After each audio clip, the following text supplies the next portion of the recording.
மறக்காம சர்ப்ரைஸ் பண்ணுங்க. தேங்க்யூ.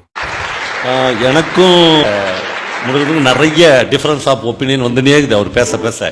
என்னென்னா இந்த தனி மனித ஒழுக்கம் ரொம்ப முக்கியம் டீச்சர்ஸ்க்கு, எல்லாருக்குமே மனிதர்களுக்கே ஒழுக்கம். ஆனால் எனக்கு என்ன அதில் தனி பிரச்சனை இருக்குதுன்னா, இந்த தனி மனித ஒழுக்கம்ன்றது என்ன, எதெல்லாம் நம்ம ஒழுக்கம்னு சொல்கிறோம், அந்த ஒழுக்கத்தை ஒரு ஃப்ரேம் பண்ணிக்க முடியுமா அப்படின்னு எனக்கு தெரியல. என்னென்னா நான் ஒரு கூட்டத்தில் சொன்னேன், ஒரு ரிட்டையர்டான மிலிட்ரி மேன், அவன் வந்து டெய்லி அவன் ஒய்ஃபோட அவனுக்கு சண்டை, அவன் பொண்டாட்டி போட்டு அடிப்பான், 2 பேர் போய் பஞ்சாயத்து பண்ணுவாங்க. சாயங்காலம் செக்யூரிட்டி கார்டாக அவன் வேலைக்கு போகணும், ஸ்டேட் பேங்க்கில் வேலை பார்க்குறான். போகும்போது மறக்காமல் அவன் 1 லிட்டர் பால் வாங்கிட்டு போவான், ஒரு தண்ணி கேனில் வாங்கிட்டு போய் அந்த ஸ்டேட் பேங்க் வெளியில் 2-3 நாய், தெரு நாய், அந்த நாய்ங்களுக்கு பாலை ஊற்றுறான்.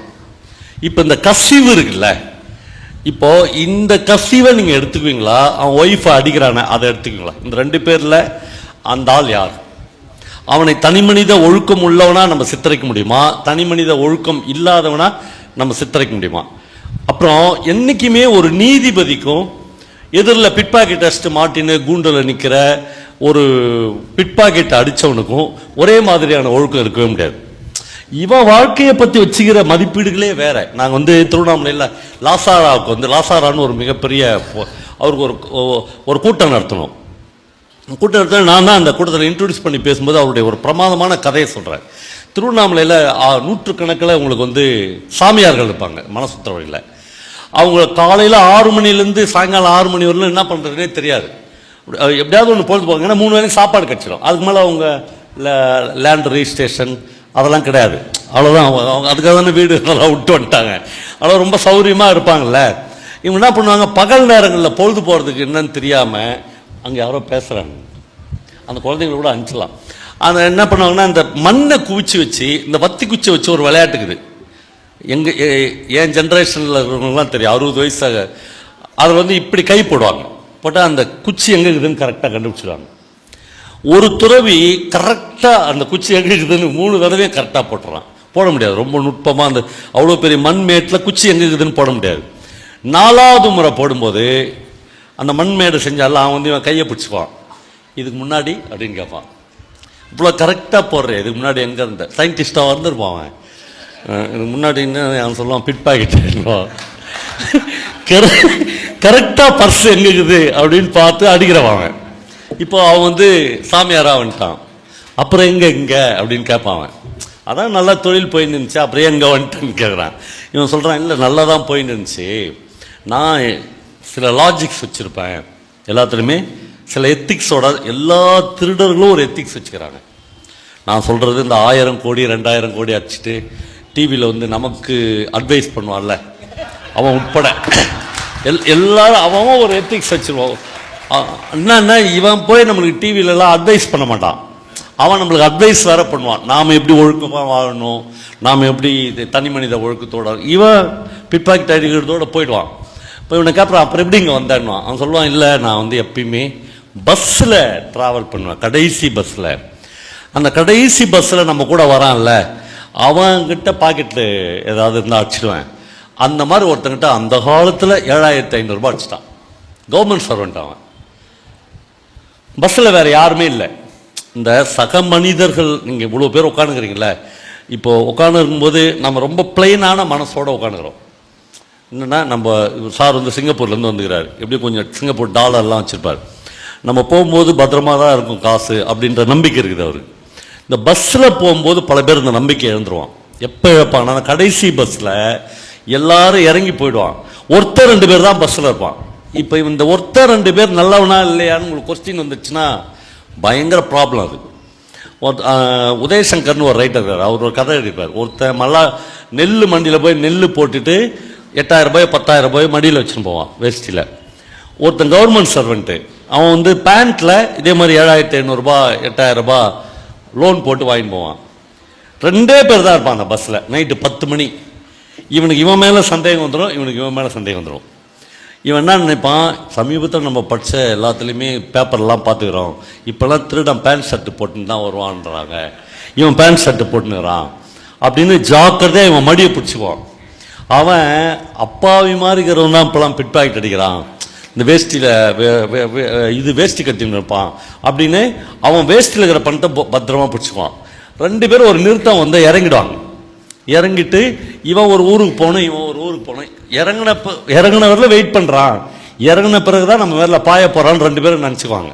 2 பேருமே பாய மாட்டாங்க. 2 பேரும் பாய மாட்டாங்க. இவன் ஊருக்கு போயிடுவான், இவன் ஊருக்கு போயிடுவான். போகும்போது 2 பேரும் திரும்பி சிரிச்சுக்குவாங்க.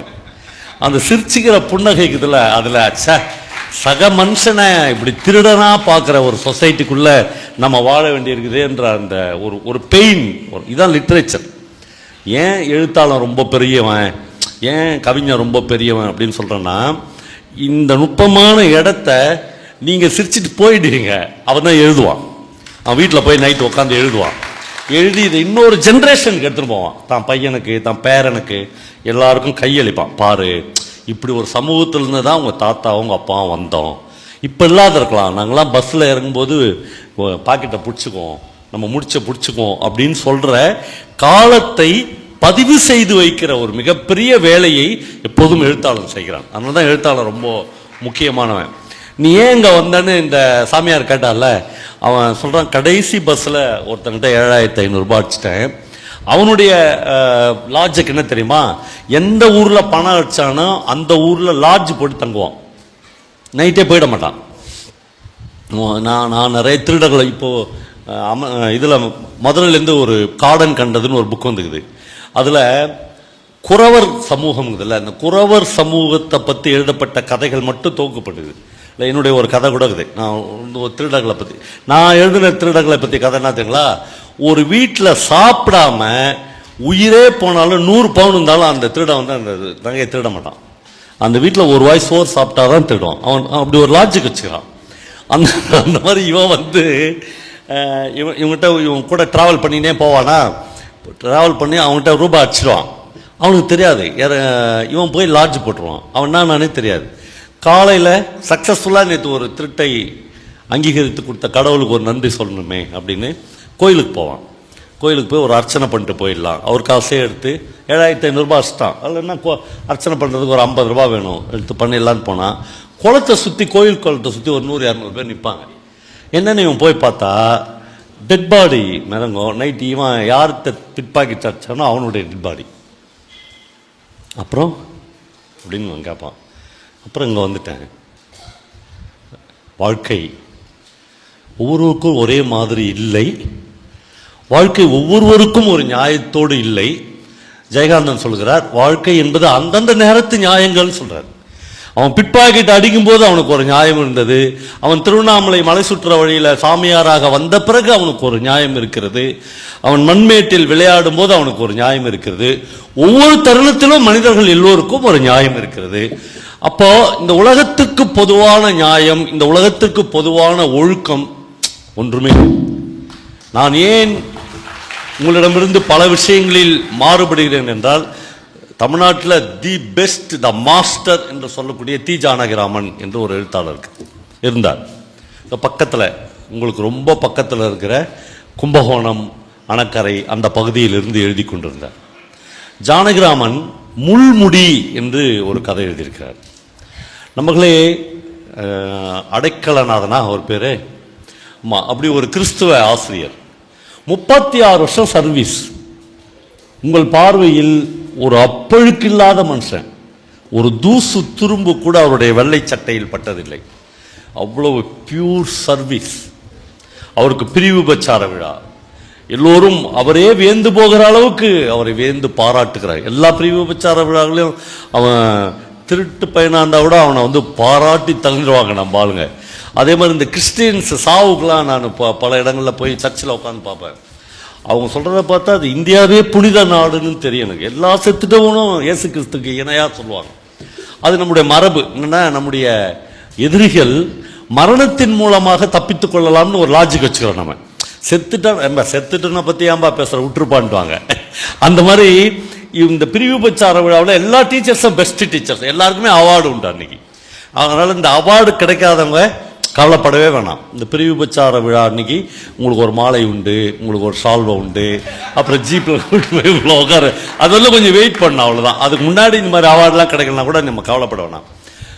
இப்போது அந்த முள்முடி கதையில் இந்த அந்த கிறிஸ்துவவாதியார் அவர் பேர் வேற ஒன்றும் அடைக்கலநாதன் வச்சுக்கலாம், நம்ம ரெண்டு ஒன்று தான்.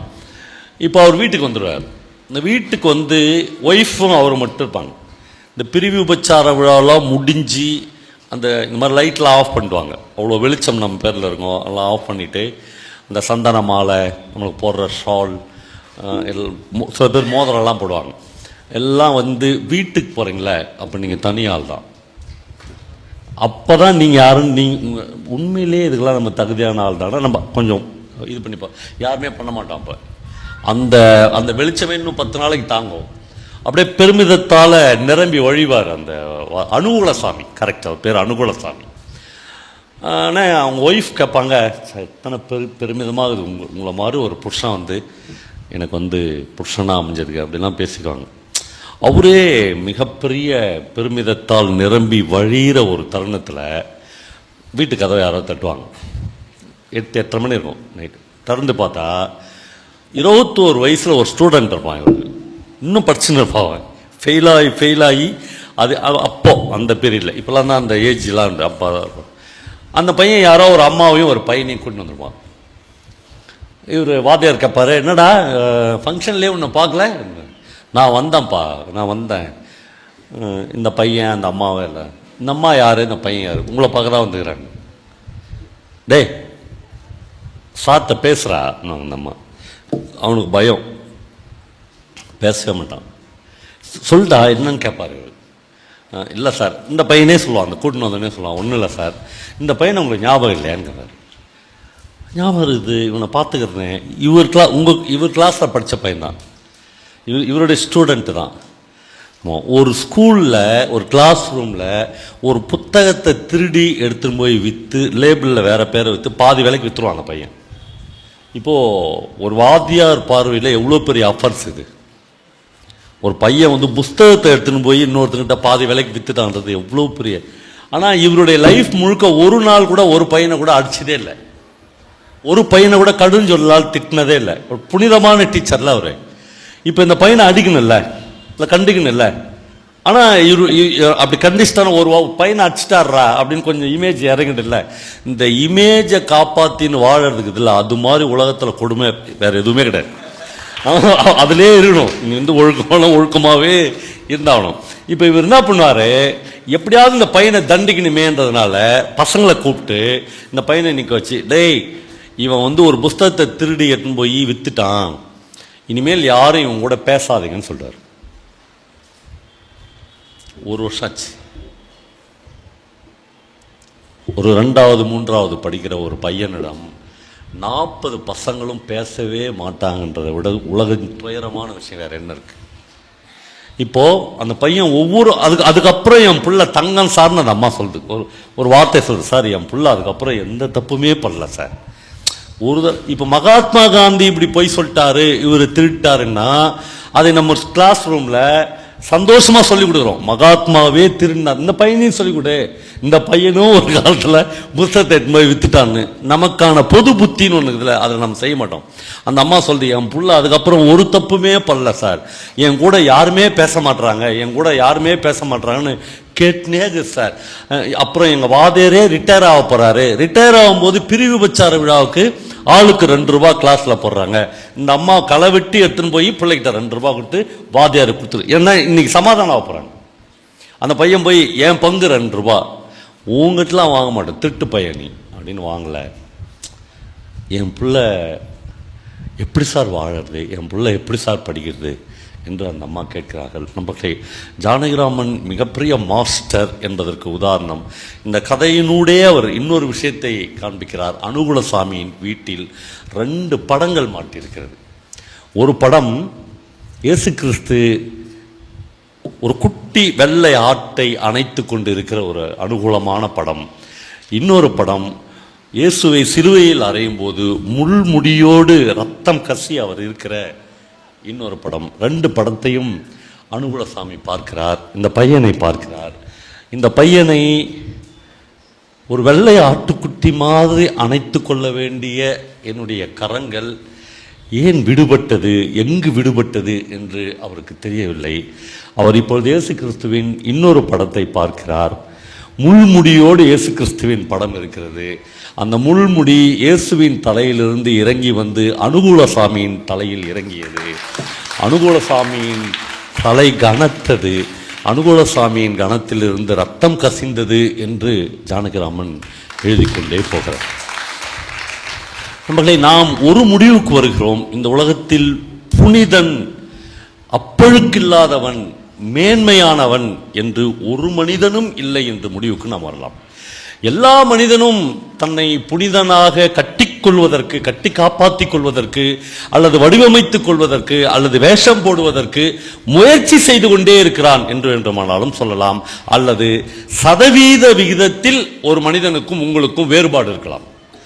ஆனால் எல்லா மனிதர்களும் ஏதோ ஒரு வகையில் வாழ்க்கையில் மிக கீழ்மையான ஒரு இடத்தை சந்தித்தவர்கள். எனக்கு திடீர்னு ஞாபகம் வருது, அசோகமித்திரனுடைய அப்பா என்று ஒரு கதை உண்டு. அந்த கதையில் நீங்கள் சொல்லுகிற மாதிரி அந்த பிள்ளையை, அந்த ஒரு பிராமண பையன், அந்த குழந்தை, அந்த பையனை இந்த அப்பா வந்து ஒழுக்கத்தை சொல்லி சொல்லி வளர்ப்பார். அது படிப்பே வேணாம் தம்பி, ஒழுக்கம் முக்கியம். அவ்வளவு நீ வந்து ஒழுக்கம் அறம் தவறிவிடவே கூடாது, ஒழுக்கம் தவறிவிடவே கூடாது. அந்த பையன் அப்படி வளருவான். 10th அந்த பையன் +2 பாஸ் பண்ணுவான். இந்த பையன் மீது பெரிய நம்பிக்கை வச்சிருந்திருப்பார் அப்பா, எப்படியாவது இவனை MBBS சேர்த்துன்னு. ஆனால் அந்த பையன் அவ்வளோ மார்க் எடுக்க மாட்டான். இவர் எதிர்பார்க்காத, இவர் தெருவிலே இருக்கிற ஒரு நான் பிராமின் பையன் அவ்வளோ மார்க் எடுத்துருவான். இப்போ இந்த பையனை சொல்லி இவர் சொல்லுவார், ஏண்டா அவனுக்கு எந்த வசதியுமே இல்லையாடா, அவன் அவ்வளோ மார்க் எடுத்தானே, உனக்கு எல்லாமே நான் பண்ணி கொடுத்தனே, நீ ஏன் எடுக்கல என்று கேட்பார். அப்பாவும் மகனும் மட்டும் பேசிக்கொள்ளுகிற ஒரு ரகசிய தருணம் இது. அந்த பையன் சொல்லுவான், அப்பா நான் தப்பிச்சுக்கிறதுக்காக சொல்ல, அந்த பையன் பப்ளிக் எக்ஸாமில் காப்பி அடித்தான் என்று சொல்லுவார். இந்த அப்பா சுற்றி யாராவது இருக்கிறாங்களான்னு பார்த்து சொல், நீயும் செய்ய வேண்டியதானு சொல்வார். இவ்வளவு நாள் கட்டி காப்பாற்றின ஒழுக்கம், இவ்வளவு நாள் அவர் போதித்த அறம், ஒரு அப்பாவாக அந்த பையனுடைய மனசுல அப்படியே இவ்வளவு ஹைட்ல டபால்னு கீழே விழுந்துருவார். இப்படி பார்ப்பான் அந்த பையன். அந்த அப்பா சொன்னோடனே இப்படி பார்ப்பான், அவன் கீழே விழுந்துட்டாரு. அப்ப என்னன்னா, மனிதர்கள் எல்லா நேரத்திலையும் ஒரே மாதிரிலாம் இல்லை.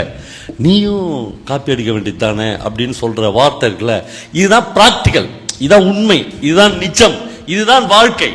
ஆனால் நம்ம திருப்பி திருப்பி, இப்போ நான் வந்து ரொம்ப சமீபத்தில் எஜுகேஷன் பற்றி நிறைய தெரிஞ்சுக்கணும்னு மாடசாமியை படிச்சுக்கிறேன், பேராசிரியர் மாடசாமியை படிச்சுக்கிறேன்.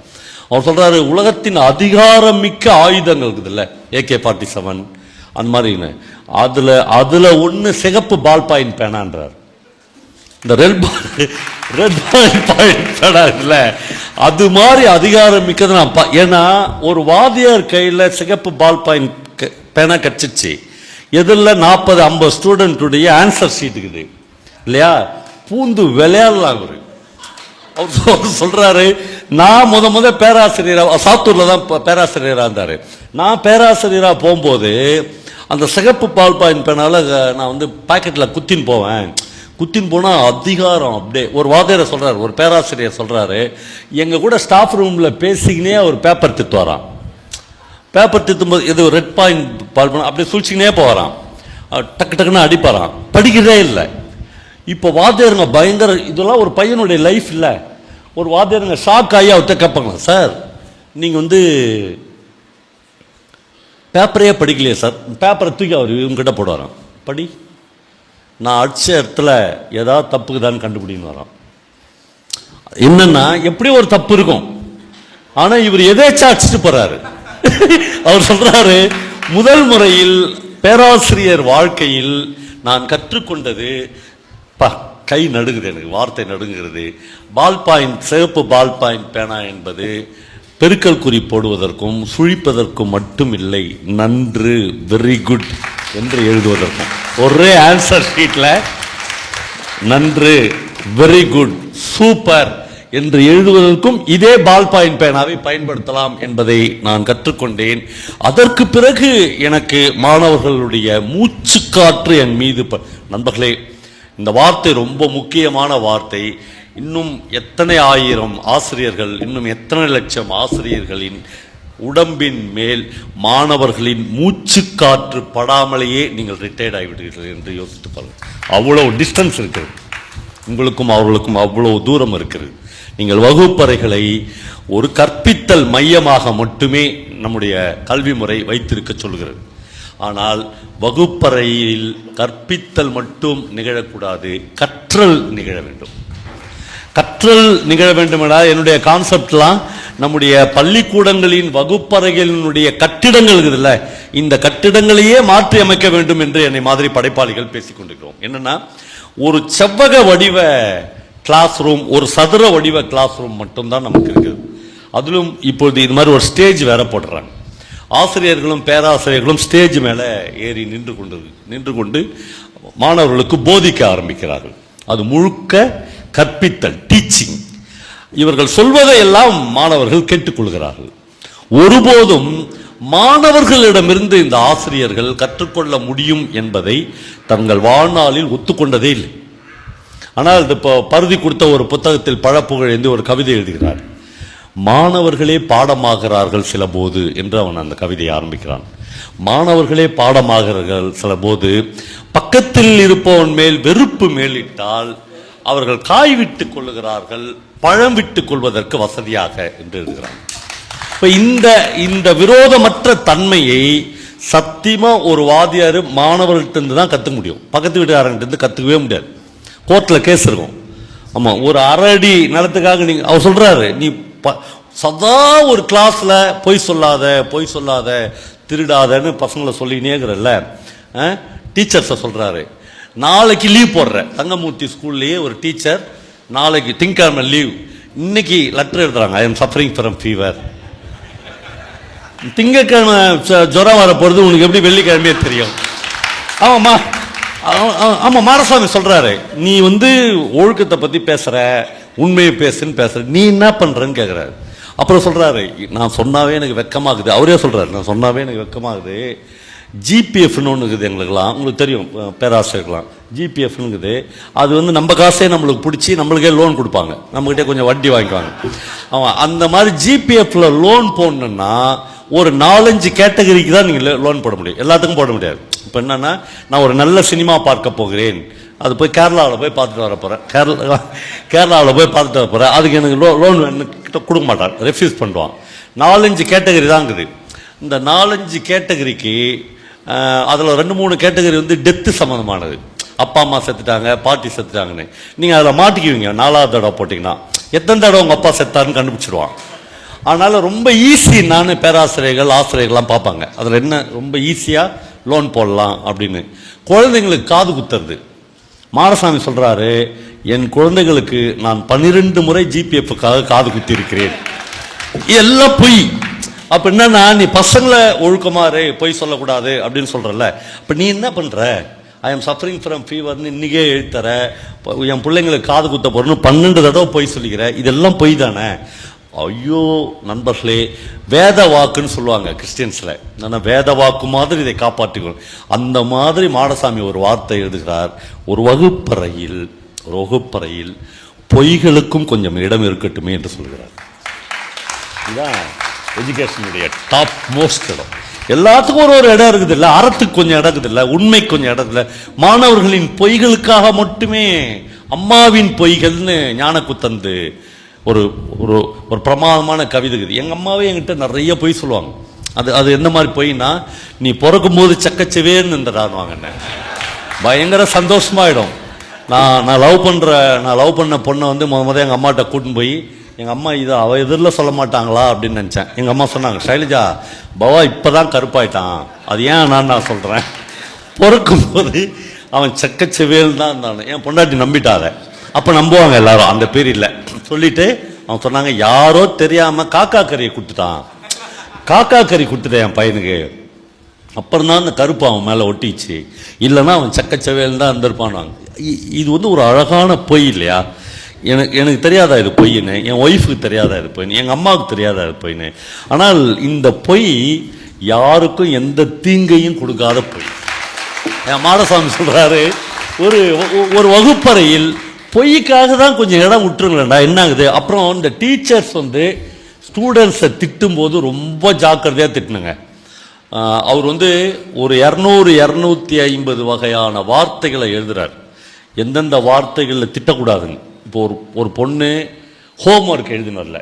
நீ ஏன் ஹோம் ஒர்க் எழுதின்னு வரலன்னு கேளு. ஓகே, ஒரு டீச்சராக உனக்கு அதுக்கு ரைட் இருக்குது. எப்படி கேட்கக்கூடாதுன்னு தவறுனா, நீ ரெட்டை ஜடா போட்டுன்னு வர தெரியுது, ஹோம் ஒர்க் எழுத தெரியலையான்னு கேட்கக்கூடாதுன்ற. ரொம்ப பிரமாதமாக இருந்துச்சு எனக்கு. அது என்னன்னா, இந்த ஒரு வருடமும் ரிசல்ட், 10th ரிசல்ட்டு, +2 ரிசல்ட் வரும்போது குறைஞ்சது தமிழ்நாடு மாதிரியான இடங்களில் 15லேருந்து 25 ஸ்டூடெண்ட்ஸ் வந்து தற்கொலை பண்ணிக்குவாங்க.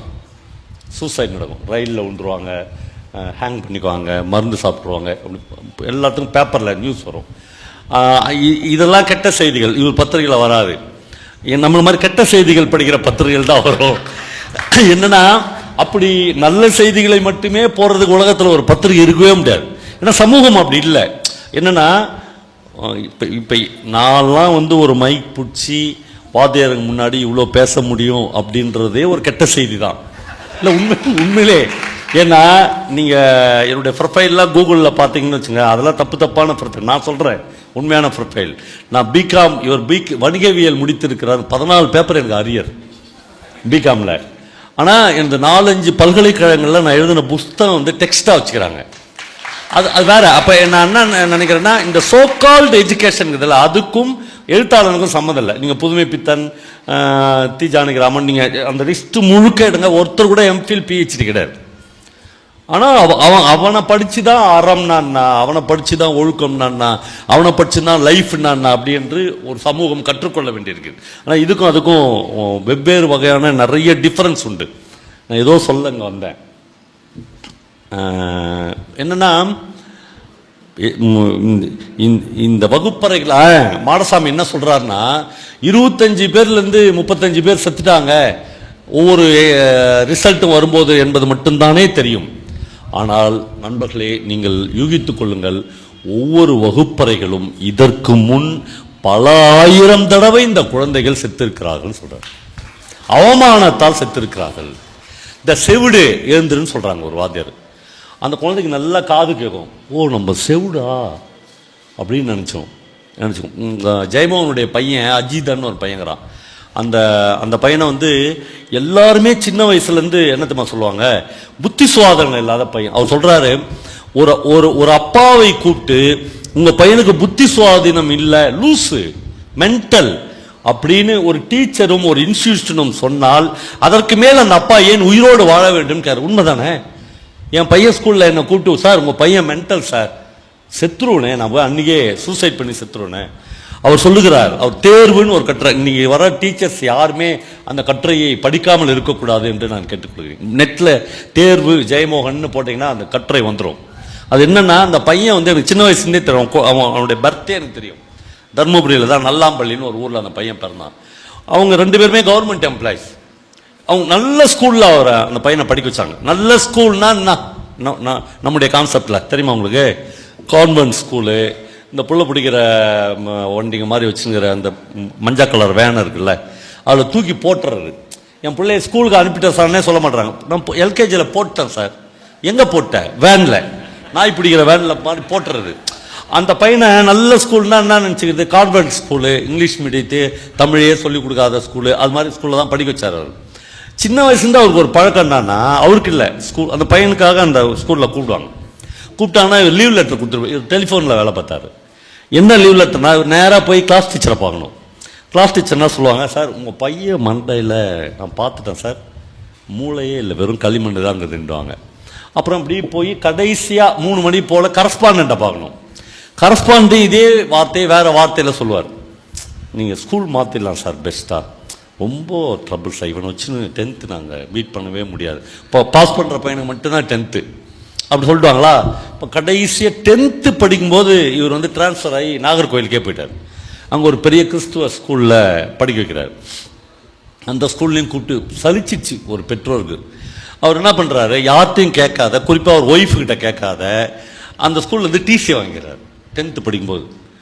சத்தியமாக இது நடந்ததுங்க, போயெலாம் கிடையாது. நீங்கள் அந்த தேர்வு கட்டுரையில் போய் municipal boys higher secondary school நாகர்கோயிலில் அந்த பையனை சேர்த்துடுறாரு 10th. வீட்டுக்கு ஒய்ஃபுக்கு தெரிஞ்சவொடனே என்னதுமா குதிக்கிறாங்க, இப்படி தற்கொலை முயற்சியாக எடுப்பண்ணின்றாங்க. அதாவது கவர்மெண்ட் ஸ்கூலில் படிக்க வைக்கிறது தற்கொலை முயற்சி. ஆனால் ஒரு தைரியமாக சேர்த்துட்டு என்னானாலும் அவர்கிட்ட விட்டு போயிடுறாரு.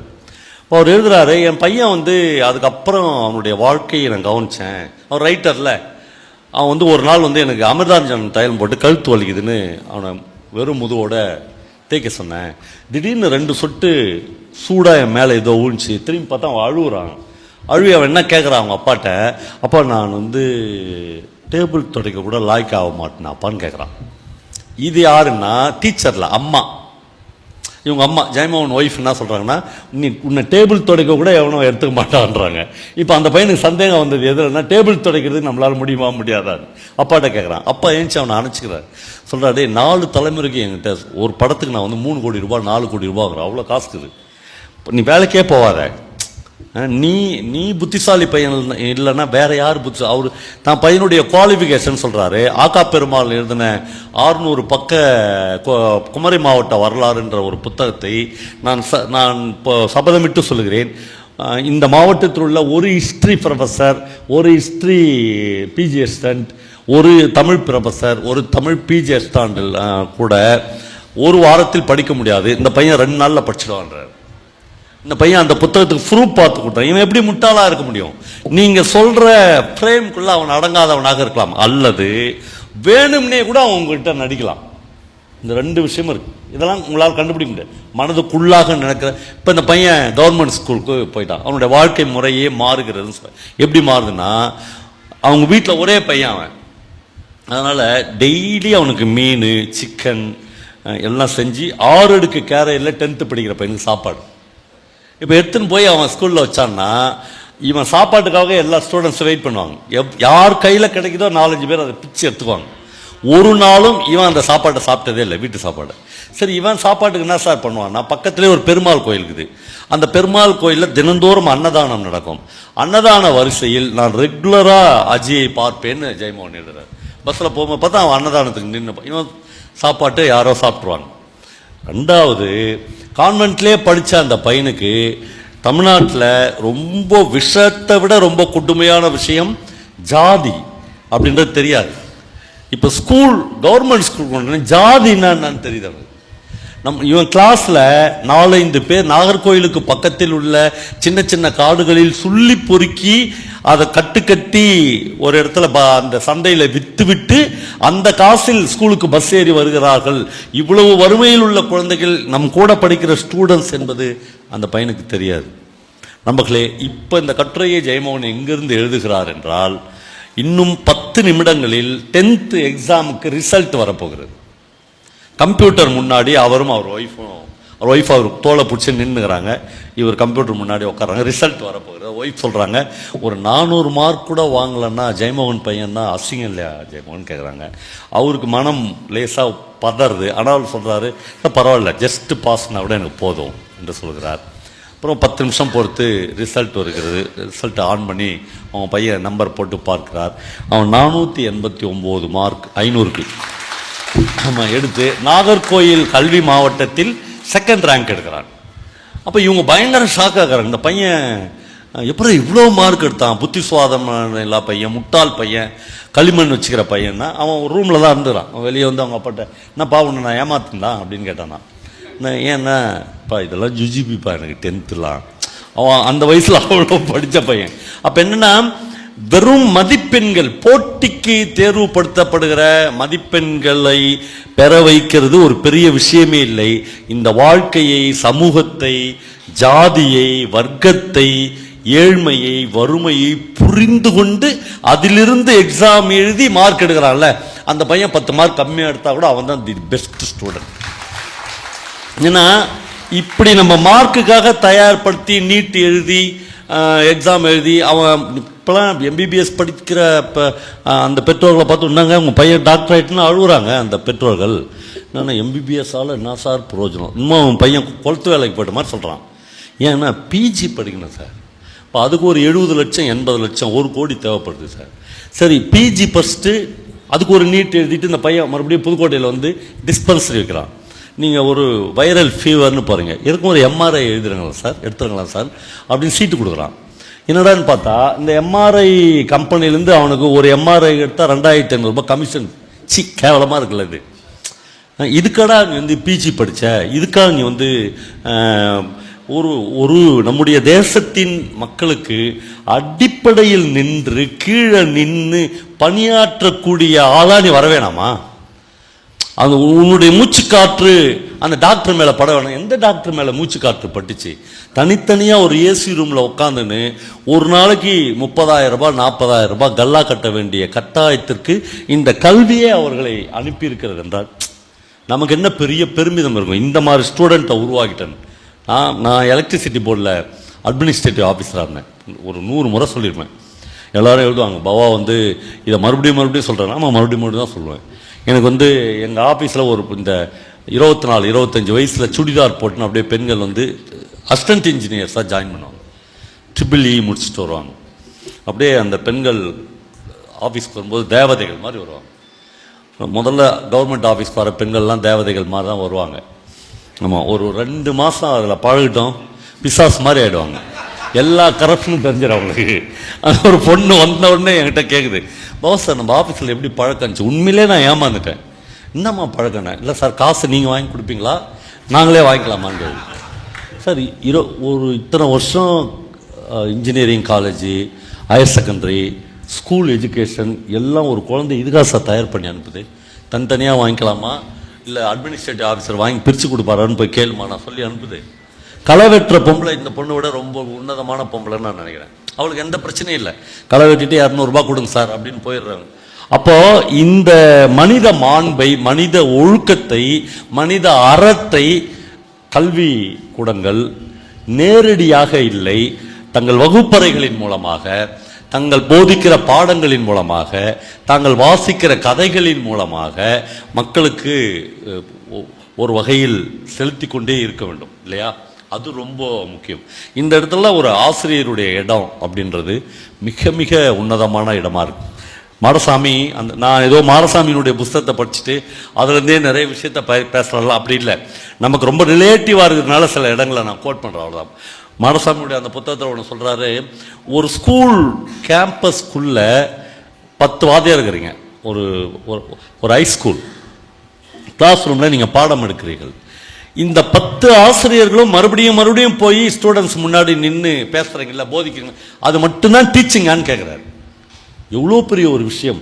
முதல்ல வகுப்பறைகளுக்குள் பையன் ஏன் தூங்குறான்னா வகுப்பறைகள் இருட்டாக இருக்கிறது என்று சொல்கிறார். எல்லா ஜன்னல் கதவு எல்லாத்தையும் திறந்து வைடா, நல்ல வெளிச்சமாக இருக்கட்டும். ஒன்று, வகுப்பறைகளில் நீங்கள் மட்டும் பிறக்கும் போதே போதிக்க பிறந்தவர்கள் இல்லை டீச்சர்ஸ். அவர் சொல்றாரு, அந்த பள்ளிக்கூடத்தினுடைய காம்பவுண்ட்ல வளாகத்தில் இருக்கிற எல்லா ஊழியர்களுமே ஏறக்குறைய போதிக்க பிறந்தவர்கள் தான்றார். நீ என்னைக்காச்சும் ஒரு நாள் அந்த வாட்ச்மேனை கூட்டின்னு பொருளாதார வகுப்பில் அவர் அன்னைக்கு உட்கார வச்சு, நீங்கள் முத இந்த ஸ்கூலுக்கு வந்தீங்களா சார், அப்போ உங்களுக்கு என்ன சம்பளம் தங்கமூர்த்தி கொடுத்தாரு? வெறும் 200 ரூபாய் தான் சார் கொடுத்தாரு.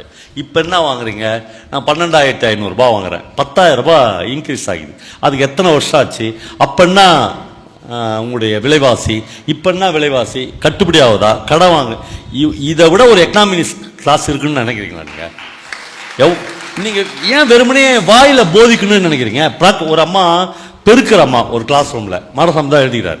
அந்த அம்மா ஒரு நாள் கூட்டிட்டு போய் ஒரு வாத்தியார், தைரியமான வாத்தியார், ஒரு சேர்ல உட்கார வைக்க மாட்டோம். நம்ம ஒரு பெருக்கிற அம்மாவை போய் நம்ம வாத்தியார் சேர்ல உட்கார வைப்போமா? நம்ம புனிதம், நம்ம அதிகாரம் என்ன ஆகும்? அந்த அம்மா உட்கார வச்சு, இன்னைக்கு நீங்க கிளாஸ் நடத்துக்கமா, கதை சொல்லுங்கன்னு சொல்றாரு. என்ன மாதிரி அந்த அம்மா ஒரு கதை சொல்லுது. ஒரு மன்னன் அவனுடைய இவங்களோட சேர்ந்து, தளபதிகளோட சேர்ந்து எப்பயுமே இந்த அரசவை கூட்டத்தெல்லாம் எங்கே நடத்துவான்னா காட்டிலேயே மேட்டிலேயே நடத்துவான்.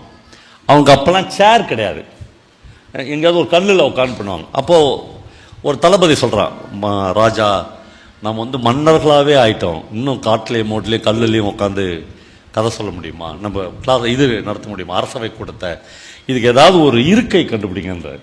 அவன் அங்கே இருக்கிற கார்பெண்ட்லாம் கூப்பிட்டு மன்னர் அமைச்சர்கள்லாம் உட்கார்றதுக்கு ஏதாவது ஒரு இருக்கை செஞ்சு, பேர் கிடையாது, எனக்கு பேர் தெரியாது. ஒரு மாதம் கஷ்டப்பட்டு அவன் ஒன்று செஞ்சு எடுத்துன்னு ராஜாட்டுக்கு. ராஜா உட்காந்தா சும்மா ஜம்முன்னு. அப்போ உட்காந்த ஒன்று எழுந்திரிக்கவே இல்லை, நல்லே உட்காந்து அவ்வளோ பிடிச்சிச்சு அந்த இருக்கை. அப்படி பிடிச்சிட்டோன்னே இதுக்கு என்ன பேர் அப்படின்னு கேட்குறேன். நம்மளால் அது வரலாம் அதை கண்டுபிடிக்க மாட்டான். இந்த மருத்துவம் கண்டுபிடிச்சிட்டா பயங்கர பிரச்சனை வரும். பாதி பேர் அதுக்கு ஒரு பேர் சொல்கிறான்.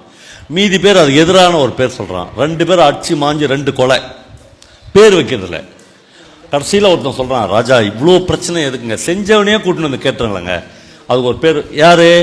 இந்த இந்த இந்த ஸ்கூலை பெருக்கி கூட்டுற அம்மா சொல்லின்னு கதையை வாத்தியார் சொல்லல. அவர் இன்னைக்கும் கதை சொல்ல மாட்டார், கிளாஸ் தான் நடத்துவார் இல்லையா. அப்போ போய் அந்த கார்பெண்டரே கூட்டின்னு வந்து, அந்த ஆச்சாரியரே கூட்டின்னு வந்து, நீ தானேயா இதை செஞ்ச, இதுக்கு என்ன பேர்? 2 கொலை விழுந்துச்சு, அநியாயமா வெட்டி மாஞ்சிக்கிறாங்க, பேர் வைக்கிறதுல நீயே பேரை சொல்லிடுன்றாங்க. அவர் அந்த ஆச்சாரியார் சொல்றாரு, இதுக்கு 4 கால் வச்சுக்கிறாங்க, அதனால இதுக்கு நாற்காலி. முடிஞ்சிச்சு. இப்போ இந்த பெரிய உண்மை இதுல, இந்த உண்மையை அந்த பெருக்கிற மாதிரி தான் சொல்லிச்சு, இதுவரை யாருமே சொல்லல. அப்ப மாடசாமி என்ன சொல்றாருன்னா, ஒரு பள்ளி வளாகத்தில் இருக்கிற எல்லா ஊழியர்களுமே கற்பிக்கக்கூடியவர்கள் தான்ன்றார். நம்மளை ஏற்றுக்கிறது ரொம்ப. சார் நான் செகண்ட் கிரேட் முடிச்சுக்கிறேன் சார், பிஎட் முடிச்சுட்டு எம்எட் முடிச்சுட்டு எம்ஃபில், இந்த அம்மா ஒண்ணுமே முடிக்கல. ஆனா அந்த அம்மா கிட்ட இருந்து நீங்க கத்துக்கிறது இந்த உலகத்துல எதுவுமே இல்லையா? எவ்வளவு பியூரா பெருக்கணுன்றதையாச்சும் அந்த ஸ்டூடெண்ட்டுக்கு அதை சொல்லிக் கொடுக்கணும். என்னன்னா, இந்த வெயில்ல காயாம, மழையில நனையாம, காத்துல அடிபடாம, பஸ்ல போகாம ஒரு பையன் எப்படி சார் சிறந்த மருத்துவனா வர முடியும்? இது எதுவுமே இல்லை சார். நான் வந்து ஏசி ரூம்லேயே பிறந்தேன், எங்கள் அப்பா அம்மா ஏசி ரூம்லேயே வளர்ந்தாங்க, ஏசி பஸ்லேயே போனேன், ஏசி வேனில் என்னை ஸ்கூலுக்கு கூட்டிட்டு போனாங்க, ஏசி பண்ணப்பட்ட கிளாஸ் ரூம்லேயே நான் வளர்க்கப்பட்டேன். அப்புறம் அப்படியே தனியார் மெடிக்கல் காலேஜில் எல்லாமே அப்படியே ஏசிலேயே போய் டாக்டர் ஆகிட்டேன். அப்புறம் எங்களை மாதிரி காஞ்சி போனவனே, கருப்பாக இருக்கிறவனே நீ எப்படி டீல் பண்ண முடியும்? உங்களுக்கு எப்படி டீல் பண்ண முடியும்? என்னுடைய மூச்சு காற்றே உன் மேலே படலையே. இவ்வளவு டிஃபரன்ஸ் இருக்குது. இந்த கல்வி என்பது இந்த மண்ணிலிருந்து ஆரம்பிக்க வேண்டியிருக்கிறது.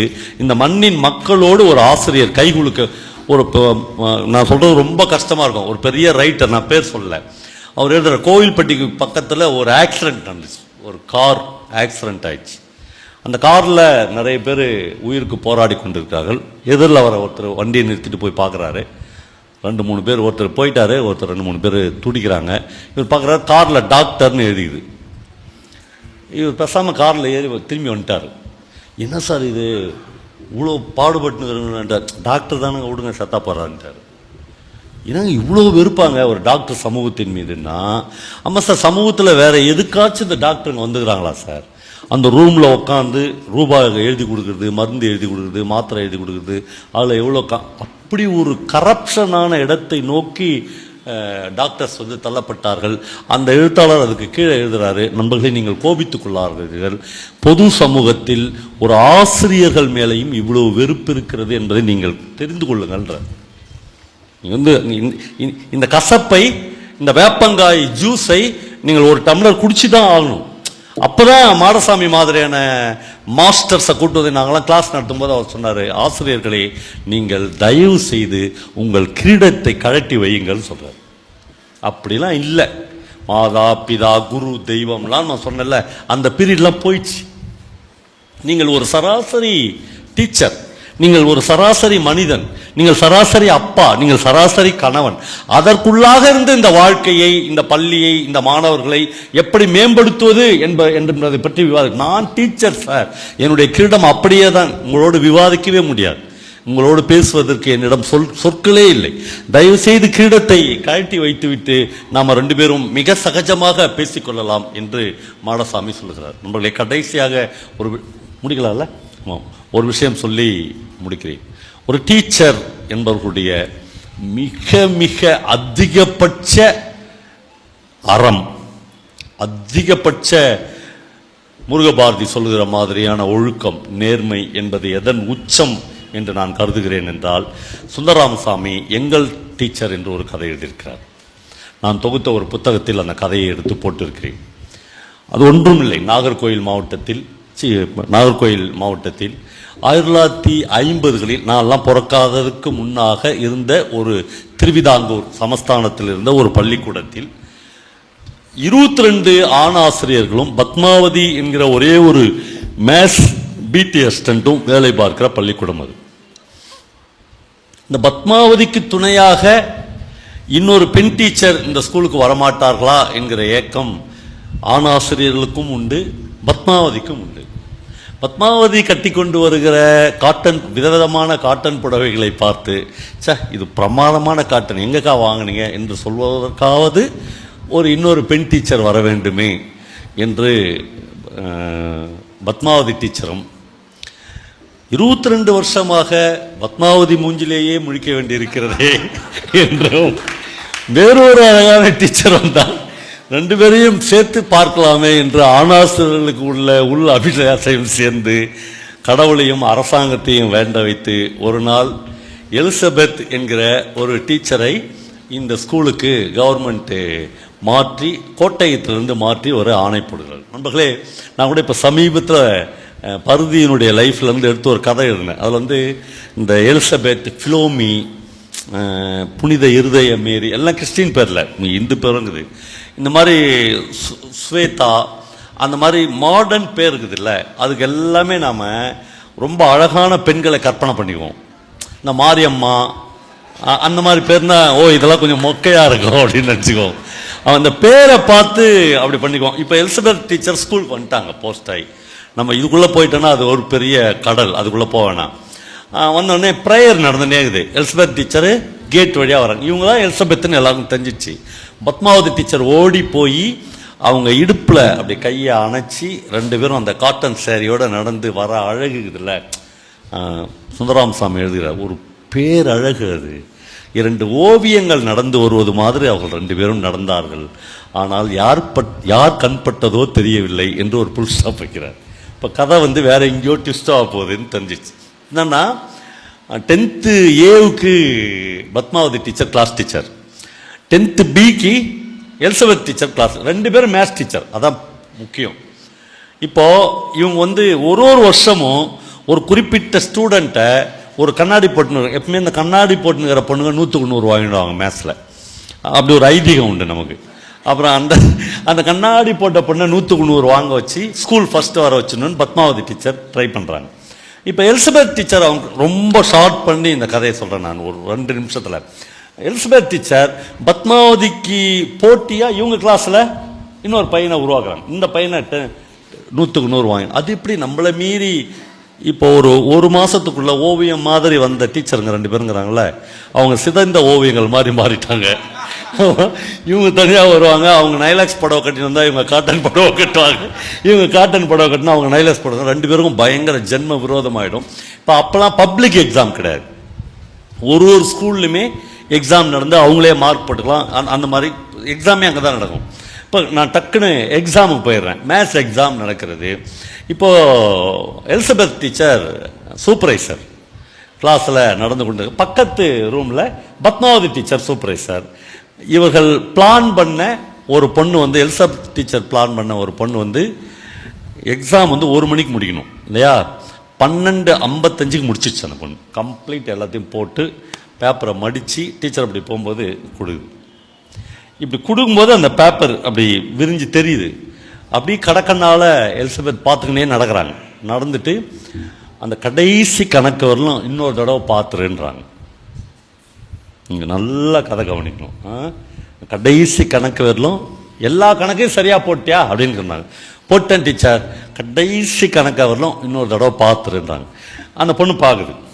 பார்த்துட்டு உதட்ட அப்படி கடிச்சு, ஐயோ ஏதோ தப்பு பண்ணிட்டல அப்படின்ட்டு ஒரு பேனாவை எடுத்து ஒரு கரெக்ஷன் போடுது கடைசி கணக்கில். இப்போ பத்மாவதி டீச்சர் ஒரு புயல் மாதிரி இந்த கிளாஸ் ரூமுக்குள்ளே நுழைஞ்சிடறாங்க. ஐ அப்ஜெக்ட், நான் இதை ஆட்சேபிக்கிறேன், நீங்கள் சொல்லி கொடுத்துட்டீங்க இந்த பொண்ணுக்கு. இவங்க நான் ஒன்றும் பெரிய வாக்குவாதம்லாம் இல்லை. அடுத்த எபிசோட் நம்ம ஏழ்மலை பாலகிருஷ்ணன் தான் கட் பண்ணால் ஹெட்மாஸ்டர் ரூமு கண்டினியூட்டி அங்கே தொடருது. ஹெட்மாஸ்டர் உட்காந்துக்கிறாரு. அரசு பள்ளி, 2 டீச்சர்ஸ் தாங்கிறாங்க. இப்போ ஹெட்மாஸ்டர் எல்லா என்கொயரி முடிச்சுட்டு கடைசியாக ஒரு கேள்வி மட்டும் எலிசபெத்தை பார்த்து கேட்கிறார். டீச்சர், அந்த கடைசி கணக்கு வரணும் ஒரு தடவை பார்த்துரு அப்படின்னு நீங்கள் சொன்னீங்கல்ல, அப்போது உங்களுடைய ஆழ் மனதில், உள் மனதில் அந்த பொண்ணு இந்த கொஸ்டினை தப்பாக போட்டுக்கிறா, ஆன்சர் தப்பாக எழுதுகிறா, அதை கரெக்ட் பண்ணிடணும் அப்படின்ற உள் ஆசை உங்களுக்கு இருந்துச்சா இல்லையான்னு கேட்குறாரு. எவ்வளவு நுட்பமான கேள்வி இது.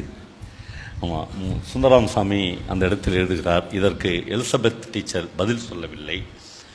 ஆனால் 2 சொட்டு கண்ணீர் அந்த தலைமை ஆசிரியரின் அறையில் இருந்தது என்று அவர் சொல்கிறார். அப்படியே குடிஞ்சுன்னு இருந்துச்சு சார். ஓகே டீச்சர், நீங்கள் போகலான்னு சொல்லிடுறார். அதற்கு முன்னாடியே பத்மா டீச்சர் ஆச்சு. ஃபைனலாக எலிசபெத் டீச்சர்கிட்ட மட்டும் இது இருந்துச்சு. சரிங்க டீச்சர், நீங்கள் போங்கன்றார்.